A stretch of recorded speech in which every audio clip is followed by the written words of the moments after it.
Lesson 93. Light and joy and peace abide in me. You think you are the home of evil, darkness, and sin. You think if anyone could see the truth about you, he would be repelled, recoiling from you as if from a poisonous snake. You think if what is true about you were revealed to you, you would be struck with horror, so intense that you would rush to death by your own hand, living on after seeing this being impossible. These are beliefs so firmly fixed that it is difficult to help you see that they are based on nothing. That you have made mistakes is obvious. That you have sought salvation in strange ways, have been deceived, deceiving and afraid of foolish fantasies and savage dreams, and have bowed down to idols made of dust. All this is true by what you now believe. Today, we question this, not from the point of view of what you think, but from a very different reference point from which such idle thoughts are meaningless. These thoughts are not according to God's will.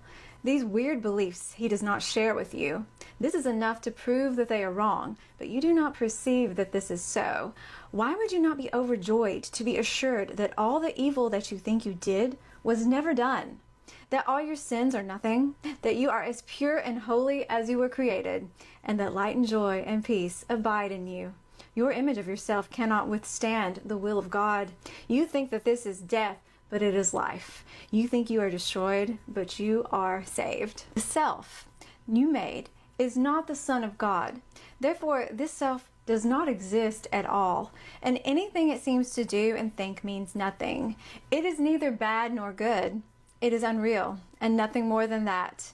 It does not battle with the Son of God, does not hurt him, nor attack his peace.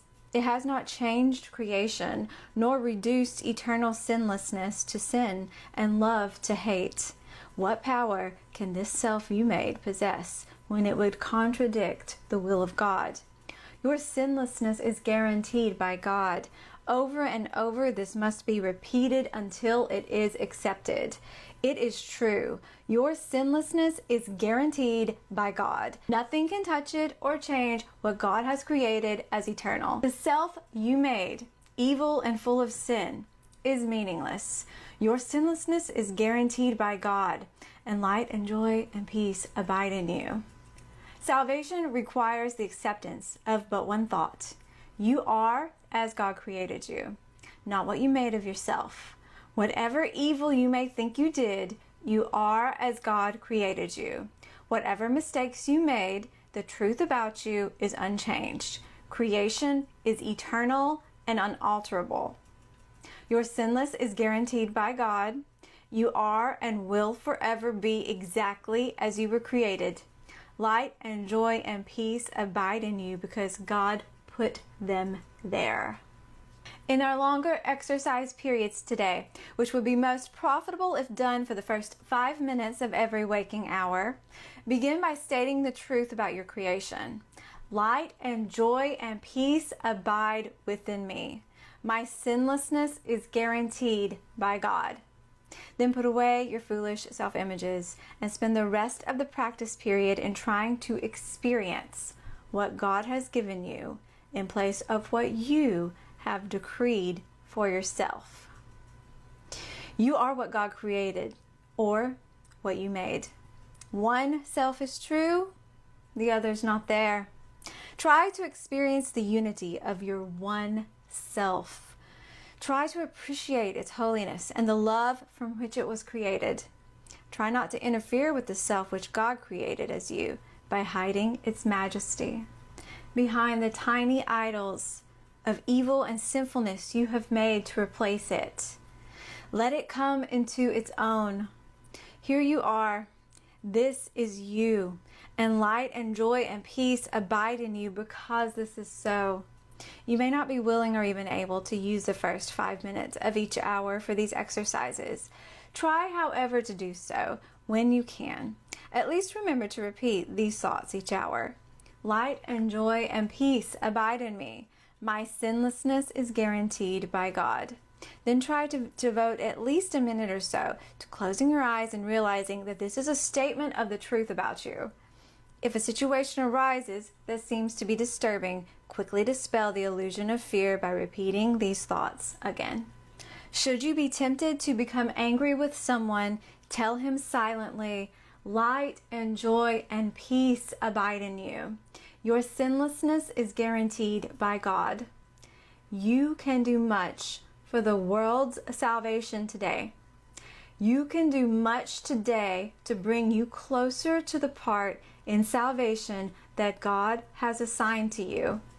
And you can do much today to bring the conviction to your mind that the idea for the day is true indeed. Light and joy and peace abide in me. This lesson is exquisite. Whenever you feel doubt and uncertainty start to creep in, and you will, because you're human, and the lessons are going to come, and the opportunities and the challenges are going to come, and you are going to have those moments where you are tempted to forget who you essentially and eternally and truly are at your core, that cannot be changed, that cannot be altered. This lesson explains who you are and why you are who you are, and why you can have perfect faith, and why you can rely on the knowledge of who you are to get you through any period of uncertainty, through anything. This one, bookmark this lesson and come back to it, because it is telling you who you are forevermore. You are as God created you. You are not what you have made for yourself, of yourself. This image, this impossibility, it says. The small self is an impossibility. It cannot be. It's not actually there. So you're believing something of yourself that could never be true, and forgetting that which is true. And that's what's causing all of your problems. That's where all of your problems stem from. You are not who the world tells you you are. You are not who the ego tells you you are. You are not who other people tell you you are. And you are not that small self when in doubt and uncertainty the ego would hammer into you and drive home to you and convince you of who you are.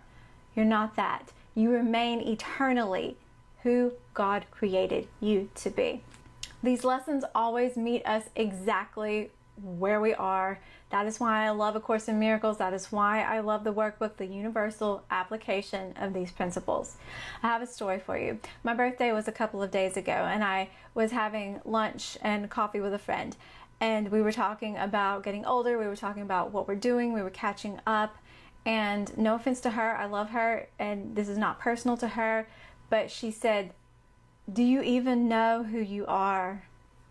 And maybe it was like a universal question for both of us. Do you even know who you are? Yeah, actually I do. Actually I do. This is who I am. This is who I am. But beyond this body, beyond this personality, I am as God created me. You cannot change the fundamental truth of who you are, the holiness of who you are, the light of who you are, the love, the unconditional, all-encompassing love that is you, because you were created by God, who is all of that. Period. We are in the world that is intent on having us experience the opposite of that. And so we are experiencing the opposite of that. And there's all this evidence to convince us that we are who we are not, that it's 180 degrees away from the reality with a capital R of who we are. Remember who you are. Know thyself. That's the message of A Course in Miracles.